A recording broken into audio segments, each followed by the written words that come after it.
We heard from officials from Entergy about conditions there, and now we're joined by Fran Phoenix from Cleco with a look at how conditions are looking for them. Good morning to you, ma'am. How you doing?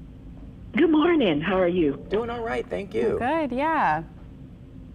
Lots of snow. Yeah, a lot of snow out there. You know, we were looking, and I mean, generally speaking, it seems that things are looking quite well. We do know that there was an outage in the Covington area earlier, but those numbers are coming down. We just spoke to Parish President Cooper. Where do things stand?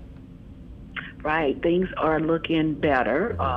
We had, earlier this morning, as you mentioned, we had about 377 outages in the St. Tammany, well, total, on our total system.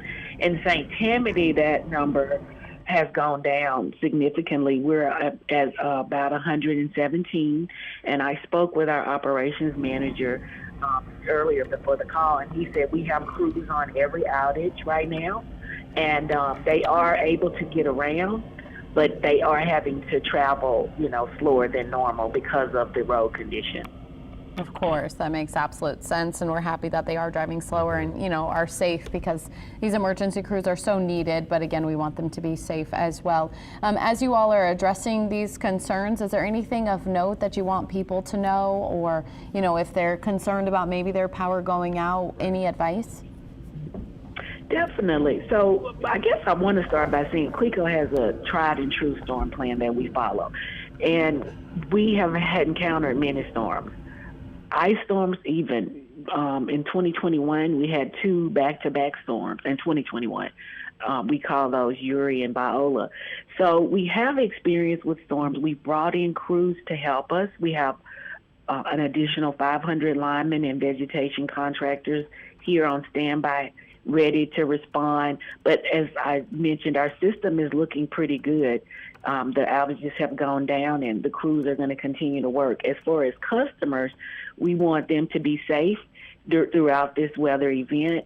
One of the things that we always promote and tell our customers are to operate a portable generator if they have lost power outdoors in a well-ventilated area, and plug appliances directly into generators with grounded extension cords. Never ever plug a generator into a wall outlet. A lot of times during storms or after storms, we hear of tragic situations where customers have used the portable generator and put it inside their garage. That's definitely not what you want to do if you do lose power.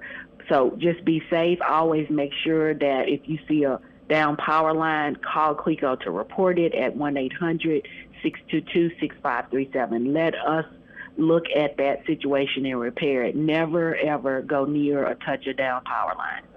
Most definitely sound advice there. Also very key about the threat for carbon monoxide and having those portable generators indoors or in the garage. Don't want to do that. You mentioned those 500 extra linemen on standby in the event that you do need them. Looking at tonight where things are expected to get colder and there might be some concerns. Just walk us through the plan going forward.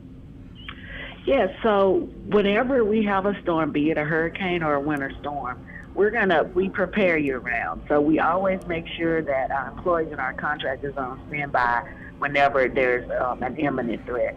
So we have crews that are placed throughout the state, and the way we normally respond is, well, let me back up. What causes outages during cold weather? We have trees that become heavy and brittle due to accumulation of ice and snow, breaking and falling into our system. So if that does happen, that's when our Cleco crews will start responding and restoring power. We do damage assessment first. That's the first thing that we do. Then we look at our transmission and distribution lines. If they need repair, we're going to get to that. If they're from there, we're going to restore power to critical services first, such as hospitals, nursing homes, police departments, and then power is restored to the greatest number of customers in the shortest amount of time until all power is restored to customers, until all customers have power. All right, Fran Phoenix from Cleco, we do thank you for walking us through that.